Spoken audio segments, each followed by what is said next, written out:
1 বছর যেহেতু আমি আমার মেয়েটাকে একা বড় করতে পারছি, সারা জীবনে ইনশাল্লাহ পারবো। আপনারা আমাকে দোয়া করবেন, ভালো থাকবেন। ওর দাদি বাসা, ওর সবার বাসা কাছাকাছি, কিন্তু আমার মেয়ের কেউ খোঁজ খবর নিতে আসে না। এমনকি তার যে নাতনি, আমার যে হাজবেন্ড, তার যে ওর যে বাচ্চা, এই পর্যন্ত কখনো তার 1 টাকা দিয়ে তার সন্তানকে জিজ্ঞেস করে নাই।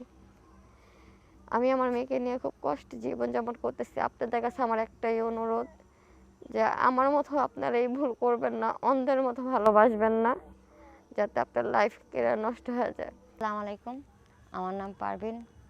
আমি নারায়ণগঞ্জ থেকে বলছি। আপনাদের সাথে আমার কিছু কথা শেয়ার করা আছে।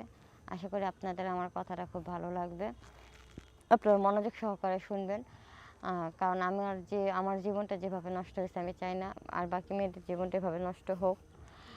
যাই আমার বাবা মার ঘরে আমি খুব কষ্টে ছিলাম, মোটামুটি পড়াশোনা করতাম। যাই হোক, যে কোনো একটা কারণে বাবার থেকে আলাদা হয়ে একা বাসা ভাড়া নিয়ে থাকতাম।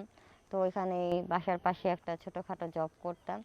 ওই এলাকাতেই, যেখানে রুম নিয়ে থাকছি ওই এলাকাতে একটা ছেলের সাথে আমার দেখা। সে আমাকে অনেক ফলো করে, অনেক দিন দেখে, তো আমার সাথে কথা বলার চেষ্টা করে। তো আমি তাকে কেয়ার করি না, কারণ আমার এগুলোর প্রতি কোনো কেয়ার ছিল না। তো একদিন এরকম হঠাৎ করে একদিন সে আমার সাথে কথা বলে, তা আমি তার সাথে জিদভাবে কথা বলি করি।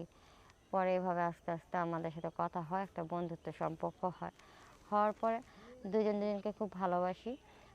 ওর বাবা ছিল না, ওর একটা ভাই একটা বোন। তো আমরা এভাবে আস্তে আস্তে সম্পর্ক করি, এক পর্যায়ে বিয়ে করি। আমি আমার ফ্যামিলিকে না জানিয়ে বিয়ে করি। বিয়েটা আমরা এমনভাবে করছি যে মসজিদে হুজুর দিয়ে, না আমাদের কোনো কাবির নামা ছিল না, কোনো কিছু ছিল। তো যার কারণে কারণ বিশেষ করে করছিলাম এই জন্য। আর ওই অবস্থায় আমি কোর্ট ম্যারেজ এগুলো কিছু বুঝতাম না। তো যাই হোক, বিয়ের পরে খুব ভালো ছিলাম, শান্তিতে ছিলাম। তো ওর মা আর ও বোন জানতে পারাতে আমাকে মাইনা নিতে চায় নাই। তারপরও মাইনা নিছে। তো আমরা পাশাপাশি একসাথে থাকি না, পাশাপাশি থাকি। শ্বশুর শাশুড়ি, মানে শ্বশুর নাই, শাশুড়ি ননদের সাথে পাশাপাশি থাকি।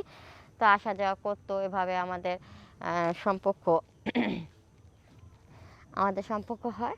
তো এক পর্যায়ে আমার বাবু পেটে হয়।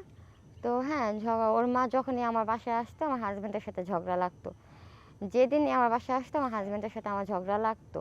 এছাড়া আমরা খুব ভালোই থাকতাম, আমার হাজব্যান্ড আমাকে অনেক অনেক ভালোবাসতো।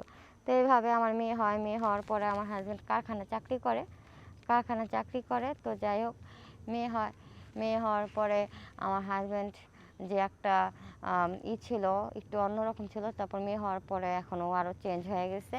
খুব ভালো ছিলাম। ও যে কারখানায় কাজ করতো, আমাদের